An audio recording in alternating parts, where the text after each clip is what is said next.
Hello, Assalamu alaikum, everybody. I'm Professor Kaleem, currently teaching English language, literature, and linguistics at Government Postgraduate Islamia College, Gujranwala. In today's video, we'll discuss the poem Loveliest of Trees, the Cherry Now by A.E. Housman. Poem को discuss करने से पहले अगर आपको मेरी video पसंद आए तो चैनल को सब्सक्राइब करें ताकि मज़ीद आने वाली वीडियो से आप मुस्तफ़ीद होते रहें। तो इस पोइम के अंदर जो A.E. हाउसमैन की लिखी हुई है, इसका जो मेन थीम है वो actually that is revolving around the nature, especially the beauty of nature. A.E. Houseman 1859 में पैदा हुआ और 1936 में वफात पा गया। A.E. हाउसमैन को एज अ स्कॉलर और एक पोइट के जाना जाता है, यानी कि he was not a prolific poet, only 2 volumes created by him, और उसका जो मोस्ट इम्पोर्टेंट पोइटिक वॉल्यूम वो हमारे सामने आता है, उसका नाम है अ श्रॉपशायर लैड। और ये जो मौजूदा पोइम है loveliest of trees the cherry now, ये उस वॉल्यूम के अंदर सेकंड पोइम के तौर पर मिलती है। इस पोइम को पहली जंग अजीम के दौरान और उसके बाद में भी बड़ा पसंद किया गया, क्योंकि इसका जो थीम है वो एक्चुअली हॉरिस की दी हुई एक टर्म कार्पेडियम, उसके गिर्द हमें इस पोइम के बात घूमती हुई नजर आती है। जैसा कि हम जानते हैं कि कार्पेडियम का मतलब जो एक्चुअली हॉरिस ने यूज़ किया वो प्लक द डे के मतलब में था, मगर इसको हम इस तरह से भी ले सकते हैं टू सीज द डे, के अपने दिन को भरपूर इंजॉय करना। और इसके साथ साथ अगर हम और आगे बढ़ें तो एक और टर्म है मोमेंटो मोरी। मोमेंटो मोरी का मतलब है कि एक ऐसी चीज़ जो आपके लिए यादगारी बन जाए। तो यहाँ पर ये जो चेरी ट्री है, that has become a memento Mori now for the poet. तो ये बेसिकली इसका थीम है जहाँ पर poet A.E. Houseman cherry tree के लिए अपनी मोहब्बत का इजहार कर रहा है। और ये ना सिर्फ चेरी ट्री बल्कि ये नेचर के साथ एक मोहब्बत का इजहार हो रहा है। और यहाँ पर हमें जब हम देखते हैं तो हमें एक रोमांटिक पोइट्री का जो टच है वो नज़र आता है, क्योंकि जब A.E. हाउसमैन अपनी ज़िंदगी गुजार रहा था तो उससे पिछला जो भरपूर दौर गुजरा था वो रोमांटिक पोइट्स का ही पोइट्री के हवाले से गुजरा था। तो लिहाजा रोमांटिक पोइट्री का एक जादू उस वक्त एक उसका शहर जो है वो तारी था, और उस शहर के अंदर तकरीबन हर कोई मुब्तला हुआ। और इस पोइम के अंदर भी हमें रोमांटिक फीचर जो हैं वो नज़र आते हैं कि हम देखते हैं कि एक सब्जेक्टिव अप्रोच मिल रही है हमें। पोइट की जो मोहब्बत है फॉर अ सर्टन ऑब्जेक्ट वो हमें मिल रही है, और that object is actually related to nature. तो इस तरह से हमें ये जो मेन आइडिया है हमें वो नेचर की ब्यूटी और पर्टिकुलरली उसके अंदर जो चेरी ट्री है उसकी ब्यूटी के ऊपर ये पोएम मिलती है। इस पोएम को 3 स्टैंजाज के अंदर जो है वो डिवाइड किया गया है, और तीनों स्टैंजाज आर क्वाट्रेन्स। क्वाट्रेन किसे कहते हैं कि जिस स्टैंजा की 4 लाइंस हों। और ये जो क्वाट्रेन्स हैं इनका जो मीटर है वो इएम्बिक टेट्रामीटर है। यहाँ पर अगर हम देखें तो पोएट ने अपनी जो एक टेक्निकल अप्रोच है पोइट्री के हवाले से उसको बखूबी सरअंजाम दिया है। प्रॉपर हमें कपलेट्स की शक्ल में राइमिंग वर्ड्स मिलते हैं, और all the 3 quatrains are giving a rhyme scheme AABB। तो टेक्निकली पोइम जो है वो बड़ी ही साउंड है, और कंटेंट वाइज भी एक बहुत अच्छा इम्पोर्टेंट जो है थीम अपने अंदर लिए हुई है। तो इसको अब हम स्टैंजा वाइज जो है वो डिस्कस कर लेते हैं।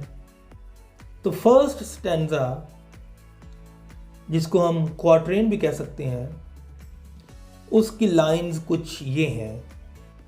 Loveliest of trees the cherry now is hung with bloom along the bough,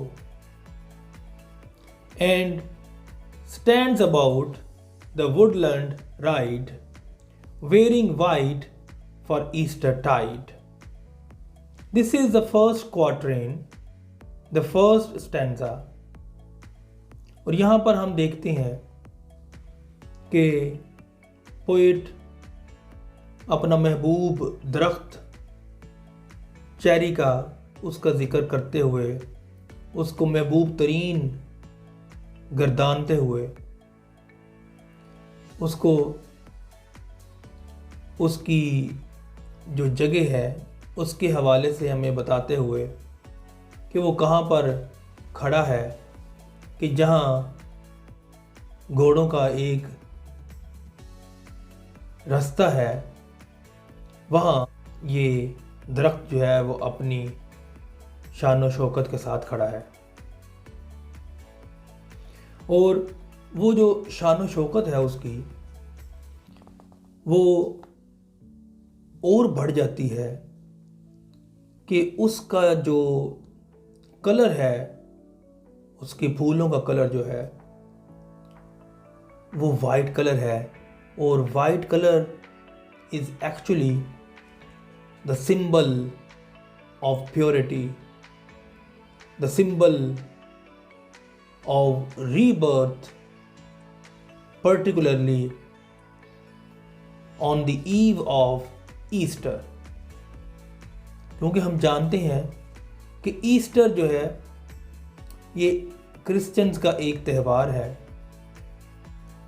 इसको रेजरेक्शन ऑफ द क्राइस्ट, हज़रत ईसा अलैहिस्सलाम की जो रेजरेक्शन है, जिसको हम रीबर्थ कहते हैं, उसके हवाले से सेलिब्रेट किया जाता है। ईस्टर कब आता है ये भी मैं बताता चलूँगा आपको। ईस्टर 21 मार्च को, जो फुल मून के बाद पहला संडे आता है, उस वक्त जो है इसको मनाया जाता है। ये 21 मार्च भी हो सकता है और 21 मार्च के बाद वाला दिन भी कोई हो सकता है, क्योंकि बेसिक जो रिक्वायरमेंट है वो फुल मून की है। तो वो फुल मून जब होगा, यानी कि जिसे हम 14वीं का चांद कहते हैं, वो फुल मून होता है। तो अगर वो 14वीं का चांद जो है वो एग्जैक्टली संडे वाले दिन आ रहा है, तो अगला जो संडे है वो 21 मार्च को बनता है।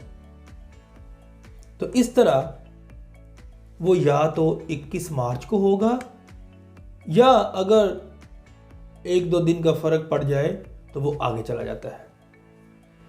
तो लिहाजा फर्स्ट स्टैंजा के अंदर हमें ये जिक्र मिलता है उसकी खूबसूरती का, खुसूसन जो हमें एक सेटिंग मिलती है ईस्टर के मौके की, उसके हवाले से उसकी खूबसूरती जो है उसमें 4 चांद लग जाते हैं, क्योंकि उसका जो कलर है फूलों का वो सफ़ेद रंग है, और जो ईस्टर का त्यौहार है उस पर भी क्रिश्चियंस वाइट ड्रेस को पहनना पसंद करते हैं। वैसे भी क्रिश्चियंस के यहाँ खुशी के त्यौहार पर वाइट ड्रेसेस को तरजीह दी जाती है। जैसे हम मुसलमानों के अंदर खुशी के त्यौहार पर रेड ड्रेस को फोकियत दी जाती है। शादी के मौके पर देखें आप, दुल्हन का जो ड्रेस है वो ज़्यादातर सुर्ख कलर का ही होगा। तो इस तरह से ये जो सेलिब्रेशन होती हैं खुशी की, इनकी एक निस्बत कलर के साथ भी बनती है। हर कम्युनिटी के अंदर, हर रिलीजन के अंदर खुशी के साथ एक कलर जो है वो अटैच होता है। जैसे मैंने अभी 2 मिसालें दी आपको कि क्रिश्चियंस के यहाँ खुशी के मौके पर वाइट ड्रेस को पसंद किया जाता है, जबकि हमारे यहाँ पर, हमारे कल्चर में, मुसलमानों के कल्चर में रेड ड्रेस को फोकियत दी जाती है। तो लिहाजा इस तरह से ये फर्स्ट स्टैंजा जो है ये हमें बताता है कि इसके अंदर जो चेरी ट्री है उसका मकाम क्या है। वो जो वाइट ड्रेस है उसका, वो असल में उसके वाइट फ्लावर्स हैं, और ये एक महबूब तरीन दरख्त है पोएट का। Now we'll discuss the second quatrain और the stanza of the poem. Second quatrain के अंदर पोएट ए.ई. हाउसमैन इस चेरी ट्री के हवाले से महजूज होने के लिए अपनी उम्र का तज़किरा करता है। अपनी उम्र का तज़किरा करते हुए वो ये बावर कराने की कोशिश कर रहा है कि उसको जो क्रिश्चियनिटी के अंदर एक 70 साला एवरेज लाइफ मिलती है, 3 scores and 10, जो कि 70 साल बन जाते हैं, उसमें से वो जिक्र कर रहा है कि मेरे 20 साल गुजर चुके हैं। और यहाँ से हमें पता चलता है कि पोइट की उम्र एक्चुअली 20 साल है। जिस वक्त ये पोइम लिखी गई उस वक्त पोइट 20 साल का था, और वो आने वाले 50 जो साल हैं, 50 जो स्प्रिंग्स हैं, 50 बहारें, वो उसकी खुशी से महजूज होने के लिए गुजारना चाहता है। और इस स्टैंजा के अंदर वो इस तरह से ये लाइन्स जो है वो पेश करता है। Now of my 3 score years and 10, 20 will not come again, and take from 70 springs a score, it only leaves me 50 more। इस तरह से ये खूबसूरत लाइन्स हैं सेकंड क्वार्ट्रेन या स्टैंजा की। तो यहाँ पर हमें, जैसे मैंने पहले आपको बताया, कि पोइट अपनी उम्र बता रहा है कि वो 20 साल की उम्र में उसने इसको पहली दफ़ा चेरी के ट्री को देखा, और वो आने वाले जो उसके मज़ीद 50 साल हैं वो उनसे, उस दरख्त की खूबसूरती से महजूज होना चाहता है। और ये वो 50 साल है उसकी जो खूबसूरती के लिए वो आने वाले 50 साल इंतज़ार करने के लिए अपने आप को तैयार कर रहा है। तो ये हमें लाइफ का ये पहलू बता रहा है कि हम सब ने इस दुनिया को छोड़ जाना है। और इस तरह से ये जो 50 साल हैं वो दिखने को तो काफ़ी लगते हैं, मगर इसका जो अल्टीमेट जो लेसन है वो ये है कि ये 50 साल नाकाफ़ी है, ये 50 साल कुछ भी नहीं है।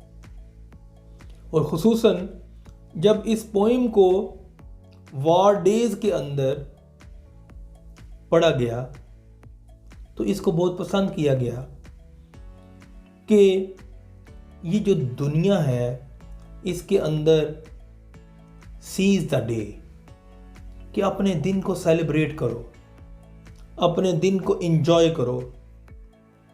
जिन जिन चीज़ों से आप खुशी और लुत्फ़ हासिल करते हो उनसे पूरा लुत्फ़ और खुशी हासिल करने की कोशिश करो, क्यों कि ज़िंदगी पता नहीं किस करवट जो है वो ख़त्म हो जाए। तो इसका ये एक मैसेज भी है कि एंजॉय योर सेल्फ,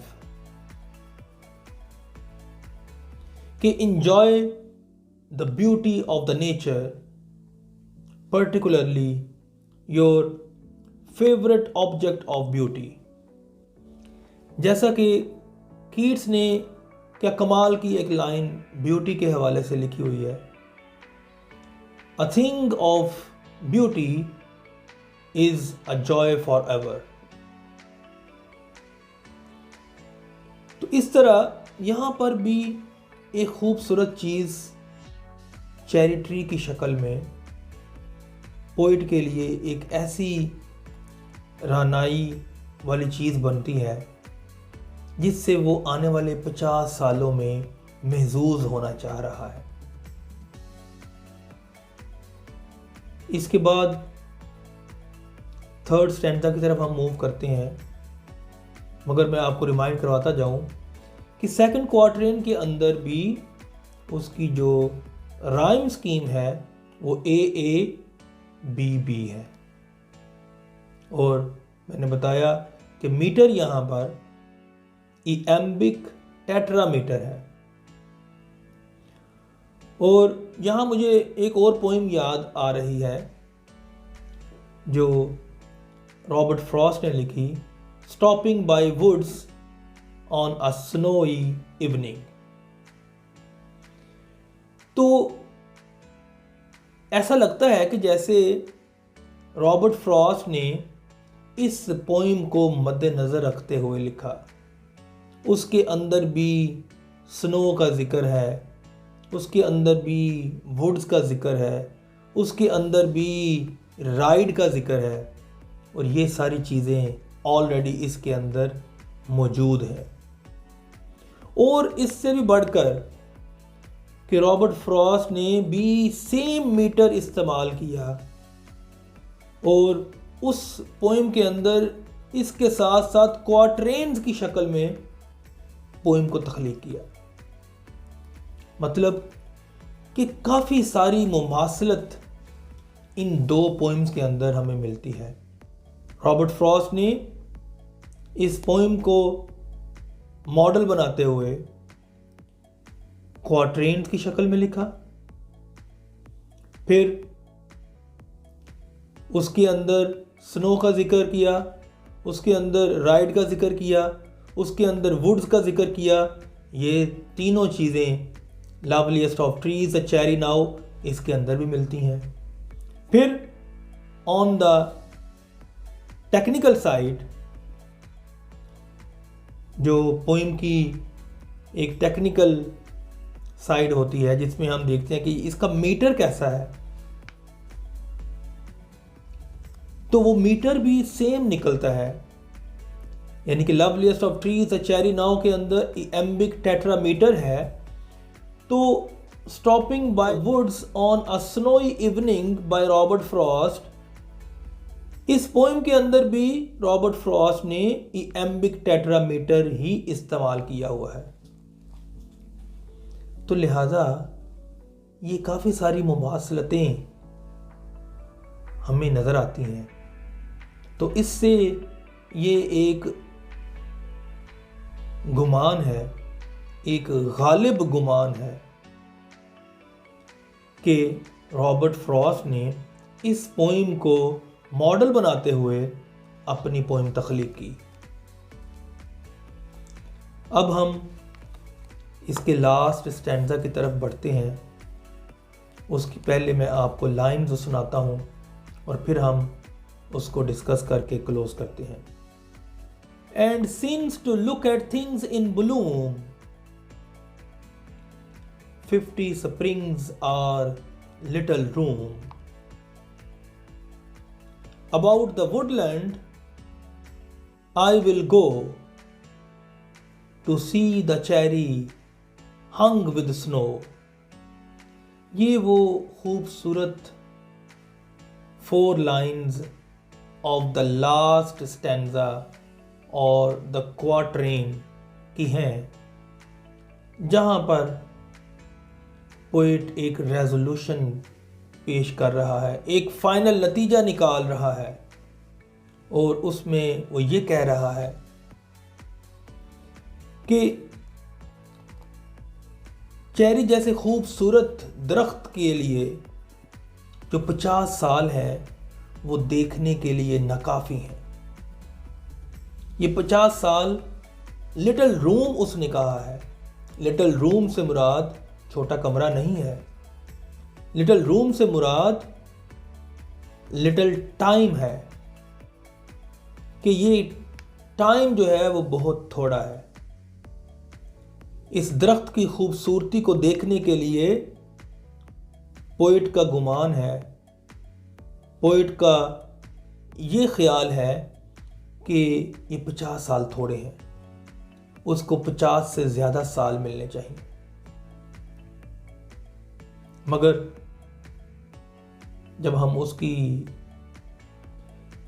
जो रियल लाइफ है उस पर नज़र डालते हैं तो ए.ई. हाउसमैन टोटल 70 ईयर्स नहीं हासिल कर पाया।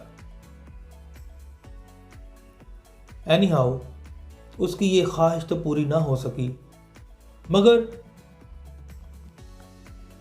ए.ई. हाउसमैन अपना पॉइंट ऑफ व्यू बहुत ही अच्छे तरीके से एक इम्प्रेसिव अंदाज में हमारे सामने रखता है और हम इसको पढ़ के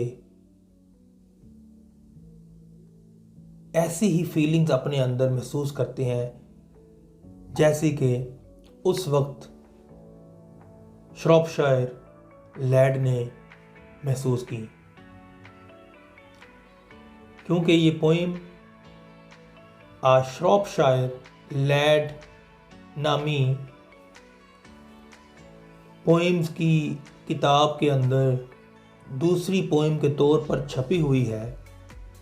ए.ई. हाउसमैन की लिखी हुई किताब अ श्रॉपशायर लैड। तो वो लैड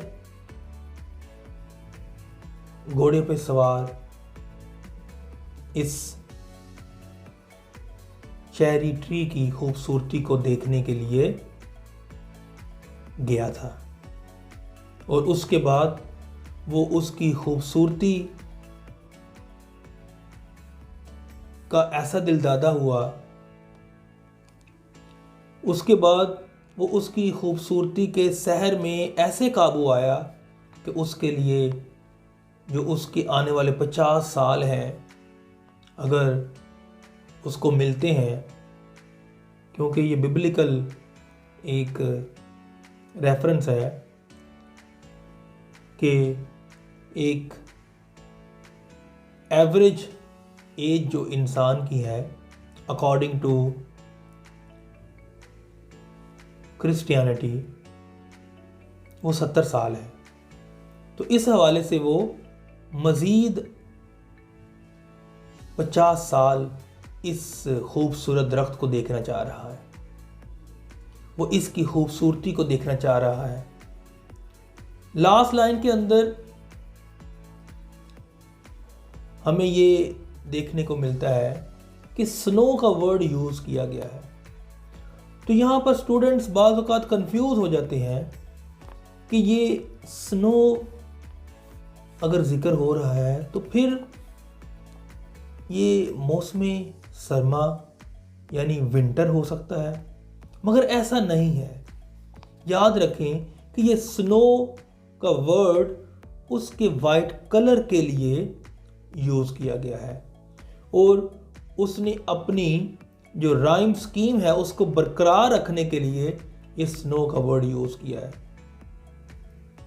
तो लिहाजा ऐसा नहीं कि उसके ऊपर बर्फ़ पड़ी हुई थी, ऐसा कतन नहीं, बल्कि उसने जो वाइट फ्लावर्स की एक चादर ओढ़ी हुई थी उसको उसने दूर से देखते हुए स्नो के साथ तशबीह दी है। तो लिहाजा ये याद रखें कि चेरी ट्री स्प्रिंग के अंदर ब्लूम करता है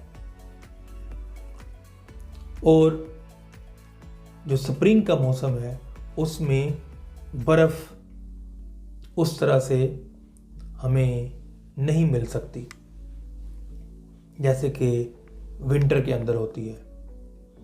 तो लिहाजा यहाँ पर हम इस पोइम का इख्तिताम करते हैं। इस पोइम के अंदर आपने देखा कि एक चेरी ट्री की खूबसूरती को लेकर इस पोइम को लिखा गया है और वो जो खूबसूरत ऑब्जेक्ट है ट्री की शक्ल में वो एक ऐसी चीज़ है जिसकी खूबसूरती को पोइट आने वाले मज़ीद अपने 50 सालों में उससे भरपूर लुत्फ़ उठाना चाहता है, उसको देखना चाहता है, उससे महसूस होना चाहता है। तो ये वो उसकी ख्वाहिश है जो कि वो अपने मरने से पहले पहले पूरी करना चाहता है। यहाँ पर ये पोइम जो है एक मोमेंटो मोरी बन जाती है, यानी कि एक ऐसी यादगार चीज़ बन जाती है जो आपको खूबसूरत लगती है। तो यहाँ पर जो चेरी ट्री है वो एक मोमेंटो मोरी है फॉर द पोइट। तो मैं आपको दोबारा से इसके जो स्ट्रक्चरल जो एस्पेक्ट्स हैं वो थोड़े से रिमाइंड करवा दूं कि इस पोइम के अंदर इएम्बिक टेट्रामीटर इस्तेमाल किया गया है। 3 क्वाट्रेन्स हैं। क्वाट्रेन कहते हैं 4 लाइंस वाले स्टैंजा को। इसके अंदर प्रॉपर राइम स्कीम मिलती है और वो जो राइम स्कीम है वो फॉर ईच स्टैंजा AABB है। वर्ड्स बहुत ही सिंपल हैं। सिंटेक्स कुछ थोड़ा सा ट्रिकी है, वो इतना सादा नहीं है। वोकैबुलरी इंतहाई आसान है और डिक्शन भी कोई इतनी ख़ास इम्प्रेसिव नहीं कि डिक्शन सिंपल सी है।